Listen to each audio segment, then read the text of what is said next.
Di ba Christian ako before? Actually, hanggang ngayon naman, kaya lang di na ako nagsisimba masyado. Pero dati kasi ang turo sa amin sa church, yung babae dapat na pipiliin mo or papakasalan mo. Parang pinagpipray daw yan sa Lord eh. So, ayun nga, pinagpray ko siya.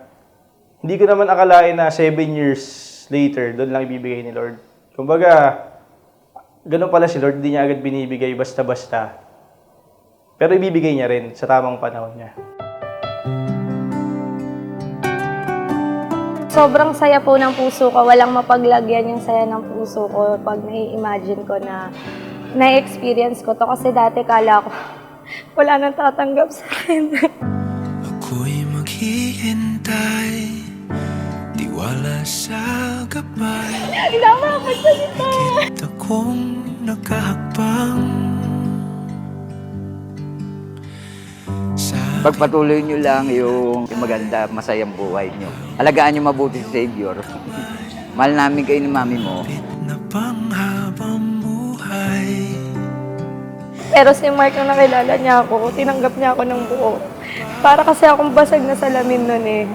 Pinilit niya akong buuin. Ayun po, sobrang thankful talaga ako kay Lord na binigay niya si Mark sa akin. Sa tamang panahon, darating din yun. Papasalamat ako kasi sila yung magulang ko. Salamat sa payo. Yung pagsasama niyong dalawa yung titignan namin isa. Kung di man ngayon, darating din yun. Pag-ibig na mananatili. Nagpapasalamat ako sa Diyos na nakilala kita. Ikaw ang pinakamagandang answered prayer na ibinigay niya sa akin. Simula nung naging tayo, unti-unti nating natutupad ang mga pangarap natin at unti-unti rin nating naayos yung mga buhay natin. Hindi man tayo mayaman, pero napapaganda natin ang lahat dahil magkasama tayong dalawa. Congratulations. Thank you, Tay. Lalakbay, magkarugtong ating daan. Mahal ko, ang plano sa atin ng Diyos ay tunay na kahanga. Grabe ang naging transition ng buhay ko simula nung dumating ka. Year 2023, akala ko yun ang pinakalungkot na taon ng buhay ko. Pero binago mo yun. Sa dilim ng aking nakaraan, ikaw ang naging iliwanag. Ikaw ang gumamot sa aking mga sugat. Salamat sa pagpaparamdam mo sa akin ng tunay na pagmamahal. Sa tamang panahon, darating din yun. Ako naman ang pipiliin.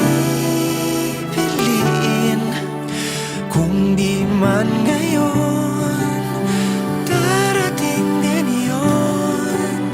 Pag-ibig na mananatili. Darating ka rin at kung di ko man. From the moment I met you, I knew my life will never be the same. I'm so lucky I found someone who made me believe na merong forever. Ikaw ang kahulugan. Salamat, love, sa mga araw na hindi na ako maintindihan ng ibang tao. Pero nandiyan ka para intindihin ako. Ikaw lang mahal. Laman ng tula, tunog ng gitara, tahimik ng Parang ang galing. Ayun nga, sabi ko, pag galing talaga sa Lord yung relationship. Parang naging smooth lahat eh. Hindi man perfect, pero alam mo yung parang nag-upisa kayo sa mababa, yung lowest of lows nyo doon, tapos parang unti-unti, parang nagkakaroon ng ng progress.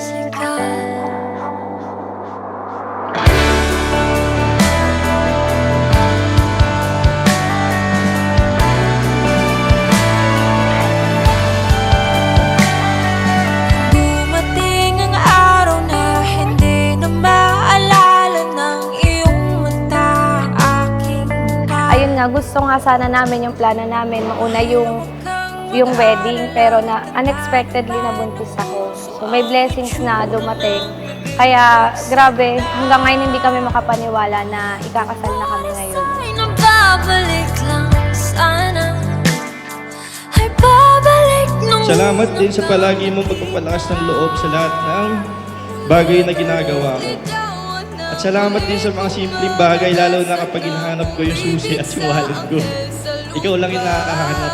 Ikaw lang mahal, laman ng tula, tunog ng gitara, tinig ng kanta. Kumupas man ang piling ay hindi mawawala. Sana hindi magbago ang pagmamahal mo sa akin gaya ng pagmamahal ko sa'yo. Humihingi ako ng tawad kung minsan ay palasagot ako. I promise na masahabaan ko pa ang pasensya ko sa'yo. Basta huwag ka lang masyadong masagot.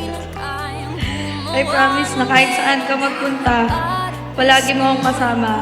Kahit minsan tinatamad na ako, lalo na pag magpa-parking ka. Ako man ay wala ng katatak na sa tadhanang minsan sa'yo'y namanghal.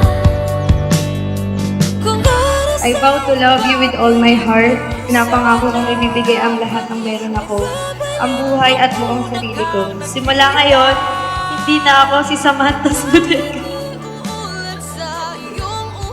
Ako na ngayon si Samantha Cabangs. I love you. ating dalawa, ikaw lang mahal, laman ng tula, tunog ng gitara, tinig ng kanta.